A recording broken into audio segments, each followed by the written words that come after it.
there'll always be times that I'll think about it. Whether or not I'll try again, only time can tell. At the moment, I'm actually pretty good.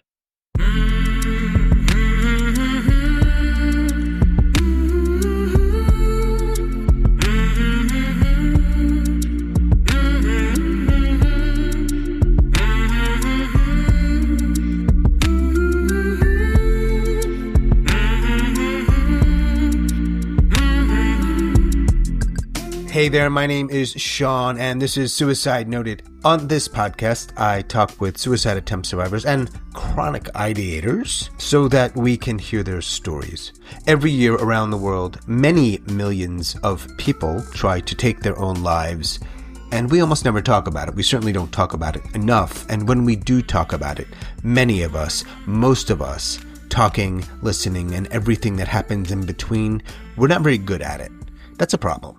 So one of my goals with this podcast is to have more conversations and hopefully better conversations with survivors, in large part to help more people in more places feel a little less shitty and a little less alone. That is the goal. We also recently started having these conversations on live streams. I am starting by inviting only my past guests. I will expand that out to other people who want to chime in and talk about this, and I'll do that soon.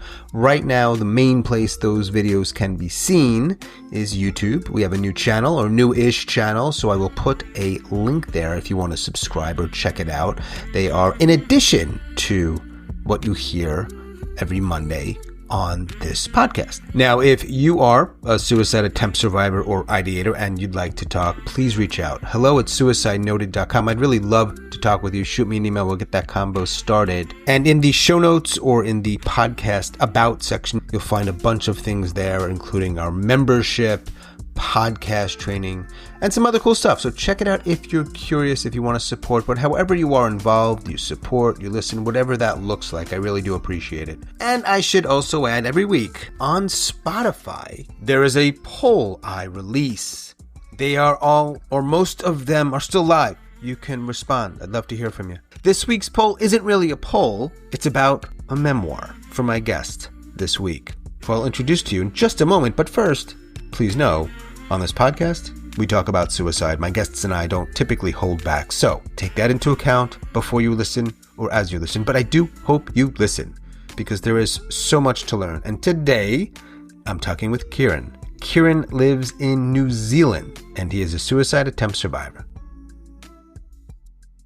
Hey, Kieran, how you doing? Yeah, not too bad. Yourself? I'm doing all right. Thank you for asking. You're in New Zealand? Yes, I am. Do you know why, Kieran? This makes me very happy, very excited. It's got to be one of your last countries to get. Well, it's not one of the last. I got a lot to get, but it's the first time I talked to someone in New Zealand. And you also know why I love New Zealand. Probably don't. You know my last name? Name of our capital. My last name is the name of your capital city. God damn. Are we going to just talk about me the whole time? I don't think so. That'd be a shitty podcast. What's going on with you? Yeah, not too much. Life's actually pretty good these days. Life's pretty good these days, but you're looking for a podcast with suicide in it? Talk to me. So it actually goes back about just over 3 years now. It was the last time I actually tried to kill myself. I was trying to find something, didn't obviously want my own thoughts, so I was trying to find something to listen to, so I stumbled across this. There's a good possibility I wouldn't be here today if this podcast didn't exist. I'm a bit of a blank spot of what exactly happened, so I've had to piece it together from what every other person identified and then what I've remembered sort of afterwards. So I remember being in the shower, and then I remember waking up in a hospital. I know I tried to hang myself in the garage, and I tried to overdose on drugs. I ended up walking the streets listening to this podcast. If I hadn't been listening to this podcast, I wouldn't have taken my phone. No one would have been able to track me. Wow. Okay, I want to hear more about that. For sure. Are you glad you're here? I don't mean with me necessarily. I mean, are you glad to be alive? Yes. These days, yes. All right. We'll circle back and talk more about that if you're cool with that. I really appreciate you being here. You live in Wellington or another city? Christchurch. 32-year-old Kieran in New Zealand. We're talking about suicide, among other things. So it's early in the morning there. It's early afternoon here. You found it. Some time goes by. Why did you want to talk with me? And of course, others will hear this as well. Why did you want to do that? For the fact that it definitely helped me in the past, and it probably has helped me over the last few years of just hearing sort of other people's stories and everything. It was, add to the list, add to the contribution. I'm also a very introverted person, and this is definitely outside my comfort zone. But I felt it was important to get my story out there. It may help someone around. If it does, excellent. Appreciate it. Yeah. Do you remember when you first thought about suicide beyond just a sort of philosophical thing, but a personal thing for you? Would have been going back probably 21, I believe. Lost my first partner. She was born with a heart defect, a physical hole in the heart. And that was the first time I sort of got thrown under the bus with depression and suicidal ideology and all that sort of bits. Yeah. You didn't try then?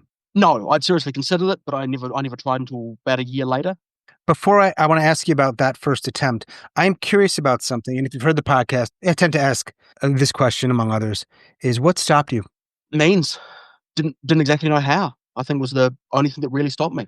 So the difference of 21 and 22 is just means or some other stuff going on? Means it was about really dumb idea on my part. It was about a month after my partner fell away. I met someone else, started going out with her. Within 6 months, we were living together and engaged. In hindsight, not a great idea. Should have had time to actually, move on myself. I definitely regret trying to move on too fast. I should have stopped, tried to work on myself, then moved on. When that ended, it was just that whole loss and sensation over again, and that was just the trigger of it. And you did what? I have no idea.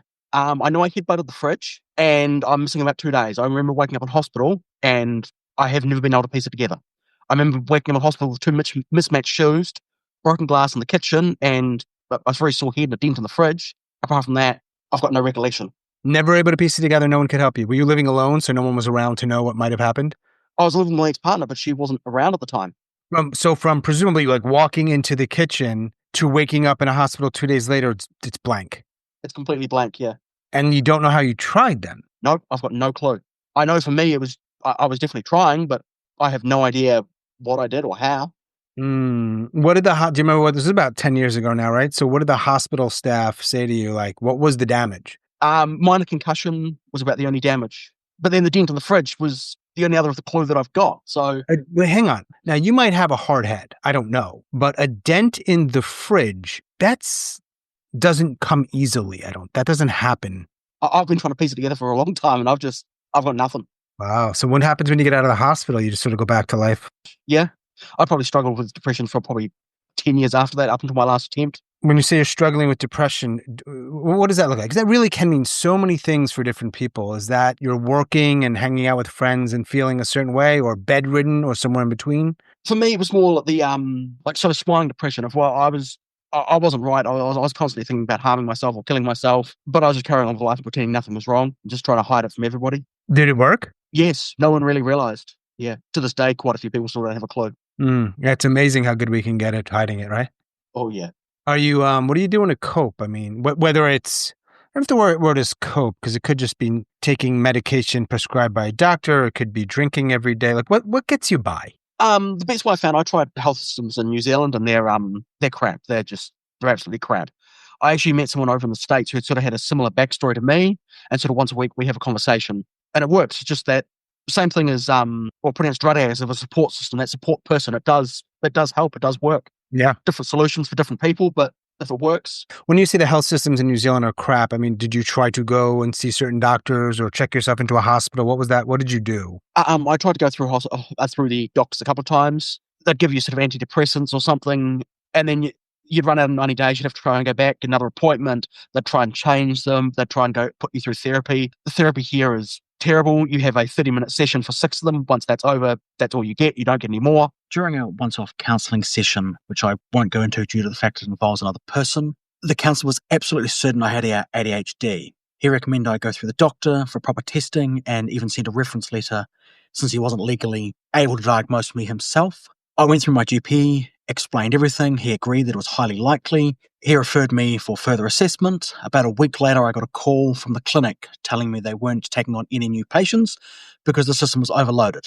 That was it. No help, no alternatives, just good luck and goodbye. This is the reality of the mental health care system in New Zealand. The system is underfunded, overburdened, and completely incapable of providing timely support that those need it. And those that wonder why our suicide rates, especially among our youth, are so high amongst the developed world countries. Even when people do manage to get into the system is not often incapable of providing real long-term solutions and is just focused on short-term gains instead of real ongoing care. The government talks a big game about mental health funding, but where's it actually going? Because it sure as hell ain't reaching the people that most need it. When I see these lists and from like somewhat reputable, let's say, online sources or back in the day magazines, there are always countries that are listed. Let's say the following: happiest, which kind of makes me vomit, but nonetheless, most progressive, best place to live, and on and on. New Zealand is almost always in the top 10 or 15.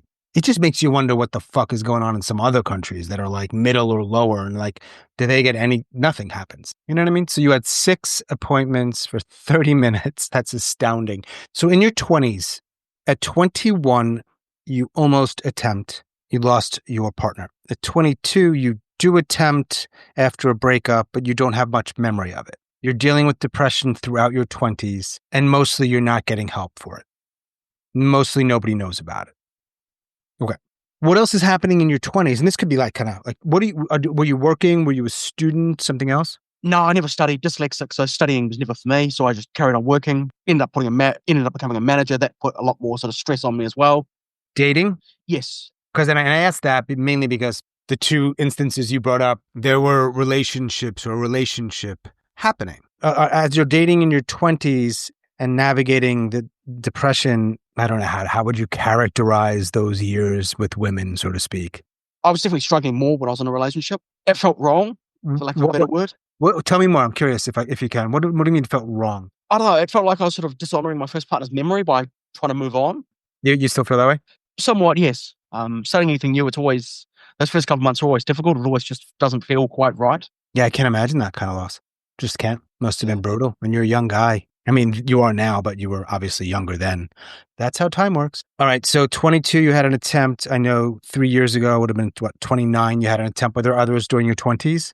No, bit of self-harm here and there, but no actual attempts. What self-harm look like? Cutting?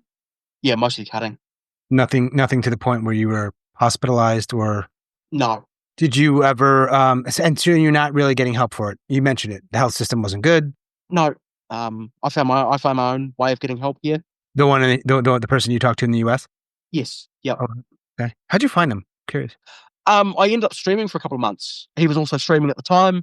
We sort of ended up connecting through that, and one thing led to another, and we've been in contact for 8 years now, I believe. Wow. Interesting. Yeah. Really cool. You've ever met? No. Through obviously like the likes of Zoom and Skype and stuff. All right. So let's talk about that last attempt. So what was going on in your life? What was happening in your life that led up to that attempt? Obviously, something's shifting a little bit. Yeah. So ended up getting back with the person I met after my first partner parted away. We ended up getting back together. Still not a great idea. We'd bought a house together. We were living together. We just had our first kid. It was about 6 months after that, I started really struggling with the kid. I was really struggling to sort of adapt. My ex-partner was sort of just doing everything, wouldn't let me jump in, so I was struggling with that. I started struggling with being a manager at work. COVID really didn't help because with the masks, I was having flashbacks to being with my first partner. It was fun if I go in a store and I could take it off for a couple of minutes, breathe. But then at work, I wasn't allowed to take it off at all. That really wasn't helping. Yeah, it was at that 6 month mark, I really started thinking about an exit, killing myself. It was at the year point, 6 months after that. Yeah, that we ended up splitting. Was just I couldn't take it anymore. And that was just the catalyst of just, yeah. And at that point, you had one child? Yes. And how long after that split do you try? I think it was about 3 or 4 days. What's happening during those days? And it's probably blurry, but what's going on? Do you recall? Just thinking I've had enough. I want out. Pretty much, I was going from being in bed, feeding the dog, going to work, and then just repeating for those 3 days. And then, yeah, I remember getting up on the Thursday, getting in the shower. That was pretty much it. Kind of surprised you're able to work. Yeah, so am I. Yeah, I do remember hearing from my boss either way that I wasn't exactly very productive those couple of days, but not super surprised. I mean, how could you be? All right, so you're in the shower on the Thursday, and you say to yourself, "This is it." Yeah. Take me through that day. So I know all the pieces, but they might be out of order because I've had to recreate it from other people's perceptions and then what I've remembered. So I remember getting out of the shower. I printed off a note stuck on the garage going, "Do not enter, horrible scene." I remember trying to hang myself in the garage as I discovered the rafters are too low. I then came back inside. At some point, I've put on, obviously, this podcast to listen to it because I obviously didn't want my own thoughts. I've then tried to overdose on a large amount of drugs, and then I've somewhat gone wandering the streets. And then what happens? I remember getting a text from my mate because I'd scheduled a message for 4 hours afterwards, so they'd get sort of a goodbye, but it would be after I'd gone, so they couldn't stop me because I had my phone on me. They'd rung the police and been able to track me. So the police found you somewhere like in a street? Yeah, my mate asked me where I was, so I took a photo of a statue that I was standing next to for some reason and sent him that. And from that image, he sort of half recognized it from where the police were able to triangulate it. They were able to find me. What did the police do? Not a lot. I remember coming back here I remember getting in my mate's car, coming back, sitting on the couch, and then they took me up to the hospital. Were they nice about it? Yeah, they were really friendly. How long are you in the hospital for? That day, they let me out that night. Were you honest with them? Yes. You told them that you tried to kill yourself?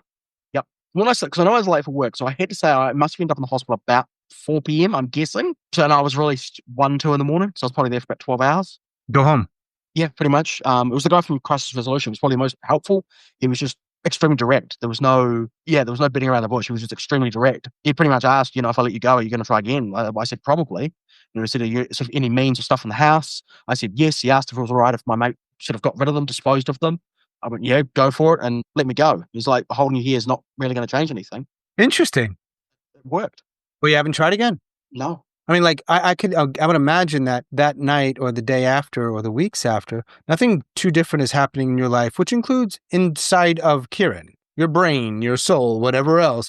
So any idea how you were able to go from attempting to take your life to sort of whatever was in the ensuing weeks or months ahead? So I wasn't, for the next 2 weeks, I wasn't staying in my own place. I stayed at my parents' place sleeping. And then my mates, he pretty much didn't leave my side for about 2 weeks. And it was enough for sort of the antidepressants to sort of get into my system. We sort of just kept busy. I sort of started actually properly talking to my mate in the States at that point. We'd sort of been talking before that, but not sort of, on a sort of deeper level. Yeah. I mean, even the next year was still quite a struggle. But after that, it got easier. When did the meds start? In that hospital? Yes, that or the day after. Okay, so for you, it took a couple of weeks and it helped a little bit. You still on those same meds? No, I stopped them good 2 years ago now. I want to go back to that day a little bit. When you say you hang yourself, tie a rope, you put a noose around your neck, are you scared?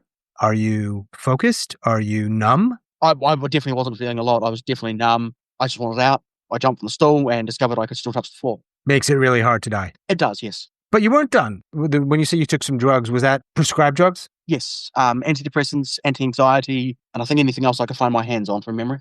But I know after that you walk around. So apparently they just didn't work? What happens? That's what I've never been able to piece together. So obviously, the effects must have been delayed. So I went for a walk, I'm guessing, for whatever reason. Just think about like people on the street. I don't know how, just seeing you. I wonder if they would have felt like, dude seems a little off. I probably would have looked like I'm high because, I probably was. Do you have any idea where you're going or what you're doing? I have an idea of somewhere I used to spend a lot of time with my first partner. I have a feeling that I was walking back there because I remember going down what felt like a giant mountain. It was actually a small ditch and through a creek. Going back to that place. Okay.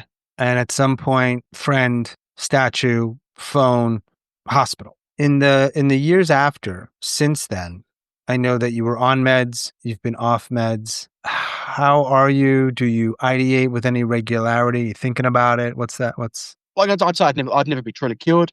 There'll always be times that I'll think about it. Whether or not I'll try again, only time can tell. At the moment, I'm actually pretty good. What are your days like? For the most part, pretty good. I keep myself busy. I don't sort of stop. I've sort of found that tends to be a trigger. It's also what I've learned through time is what sort of triggers are and how to avoid them or how to build safeguards. So when one is unavoidable, there's sort of that backstop there. Was it before? Well, obviously, if you were listening to this podcast on the day you tried to end your life, you had found the podcast at some point prior. I think I looked on that day. Oh, wow. Because I remember trying to find something and I remember seeing it. Oh, yeah, that's long. That'll do. Do you remember how many episodes, how much of it you listened to that day? I'm guessing there had to be, I scheduled the measures 4 hours. So maybe 2 episodes, depending on when I put it on. What'd you think? Remember? No, it was probably about 6 months later that I actually sort of remembered what I was listening to. Mm-hmm. And by that time, enough time had passed that I couldn't work out exactly what episodes it was. The only thing I could remember was actually, funny enough, your voice was the actual thing I could remember, which is what actually gave me connection of, that's what I was listening to. But it's the common denominator between all the episodes, obviously. Well, I am the common denominator, I suppose. Okay, and so at some point you start listening again. Yes. And then you reach out, and here we are. How many people know that we are talking? None so far. How many people will know that we're talking? Anyone who's interested or asks or it comes up. What were you going to say when I cut you off inadvertently? The reason I didn't say to anyone is because if I told someone, I might try and hold back. I wouldn't be completely honest. So I figured I'll tell them afterwards. How do you feel about the fact that there will be people around the world that hear this conversation and you talking about this stuff? Hopefully it'll help someone out. Hopefully someone will see that there is a light at the end of the tunnel. What's the likelihood that you'll listen to this episode when it comes out? Oh, at some point I will end up going through it and stumbling across my own voice and going, well, that's interesting. Right. You'll see the little New Zealand flag there. When you were growing up, was life, quote, normal-ish or hard or something else? Oh, definitely life's always been hard for me. I've always Yeah. struggled. What was hardest when you were growing up? School. I was never very academic. Being dyslexic. Did you know you were dyslexic? When did you find that out? A lot later in life, actually. So Yeah. I went through, I kind of remember here, I was sort of getting tested for everything. They reckon, oh, yeah, no, it's just sort of like a learning disability. Okay, sweet. That doesn't really help me. And it was actually later in life that I actually discovered that, hang on, this person's dyslexic and I'm exactly identical to him. Ah, okay. That would have been nice to know earlier. As someone who deals with dyslexia, what do you struggle with? What things are hard for you? Spelling. Anything more than 4 letters, yeah, I'm screwed for it. There's always ways around it. Technology's come a long way. Voice to text is extremely powerful for that. Wow. You write a note? No, just a text message. What did it say? I don't remember. I Uh-huh. remember the first ones of sort of, are you all right? Where are you?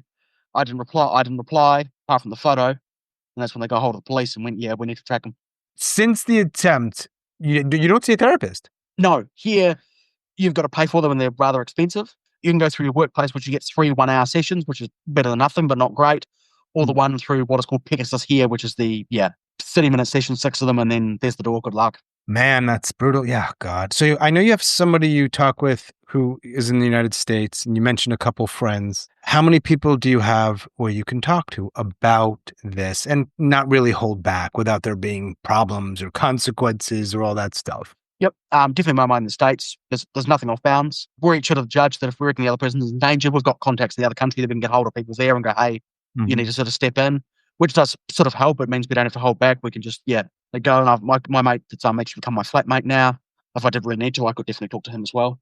You ever tell anybody and you could tell based on what they said or even just how they looked that you thought, man, I wish I hadn't told them anything? So I was very open. I literally went into my workplace and told my boss, hey, I tried to kill myself last Thursday. He was a little bit shocked. He actually took it pretty well. I then told him, hey, tell all my staff, or as soon as I come back, I'm going to tell them.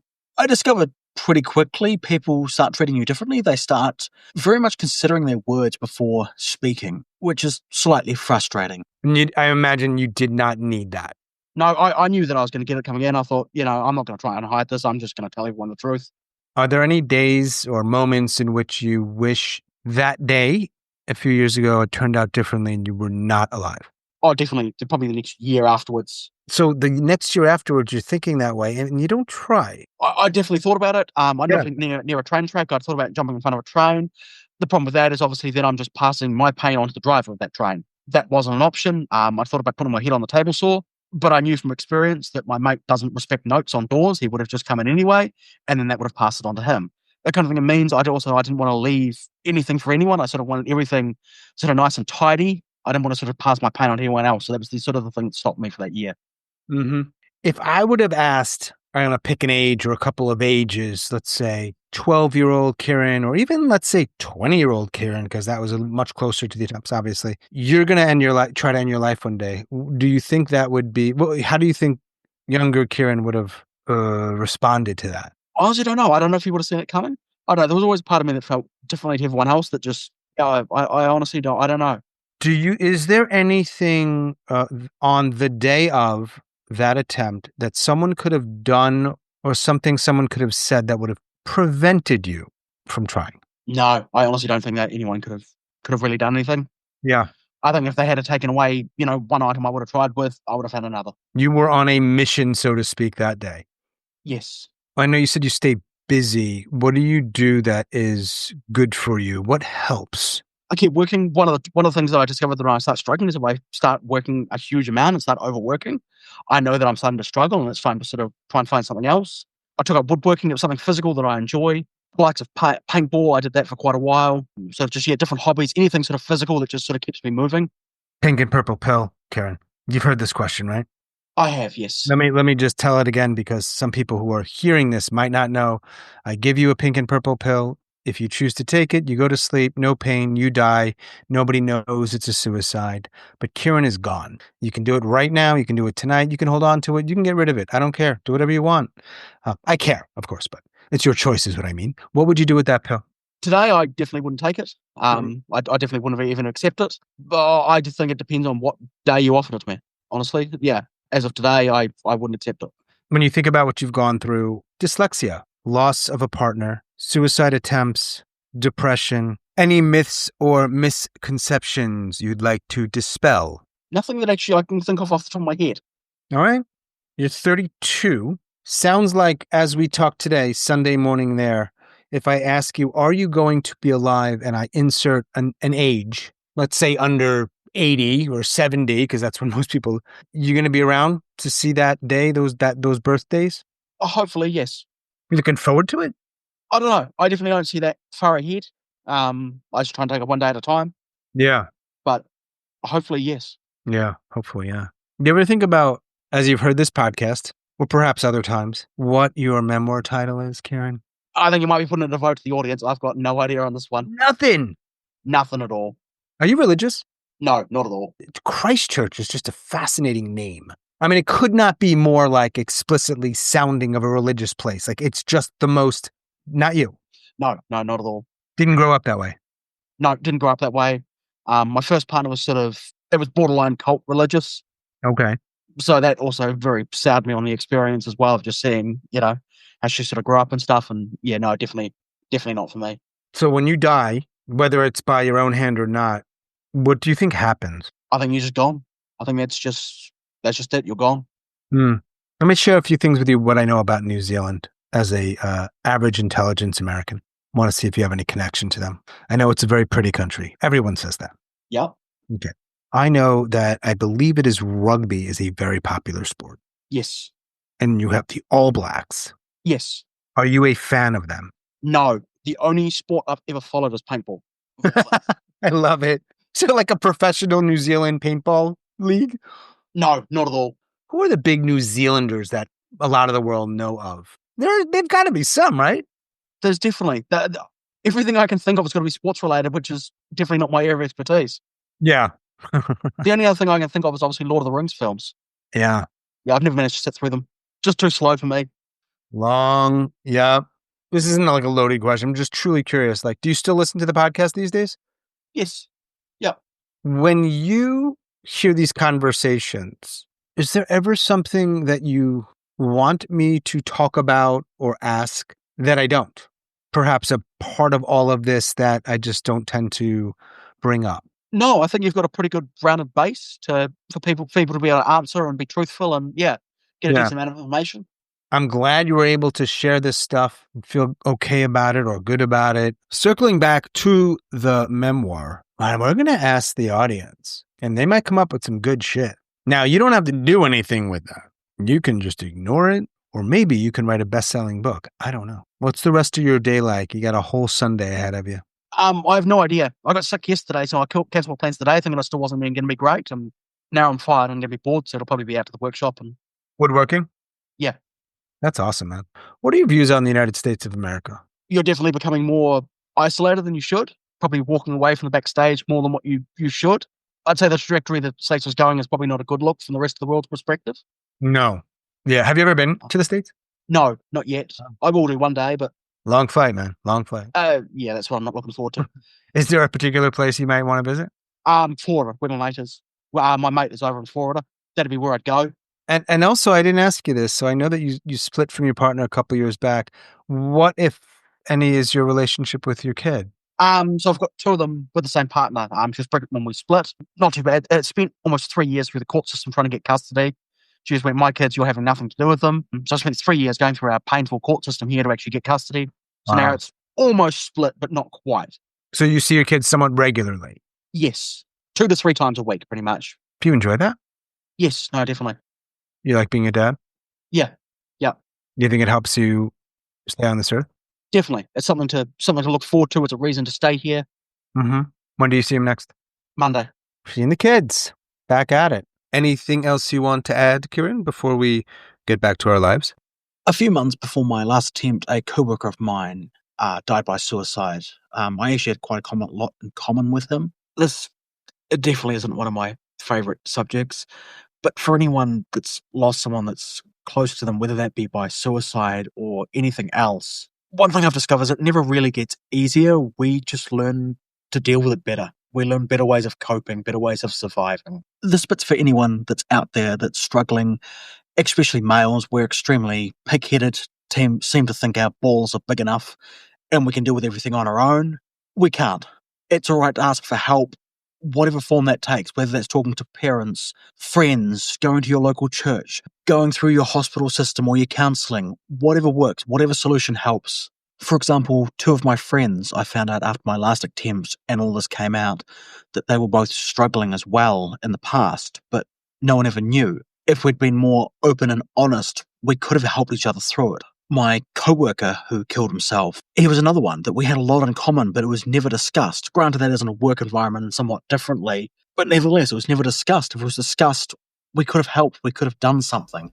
Talking to people, it's not a weakness, it's definitely a strength. It's not easy. It's very hard to open yourself up and admit that you're struggling. Yeah, it really is. Well, I thank you for doing it with me and sharing about your life, these experiences. Thanks. Take care.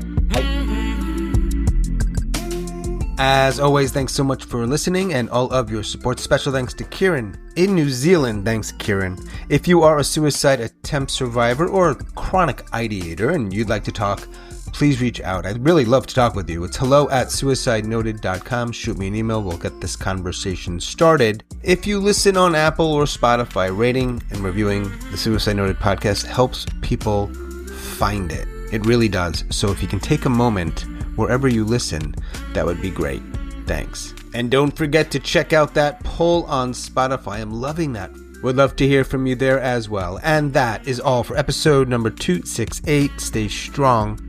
Do the best you can. I'll talk to you soon.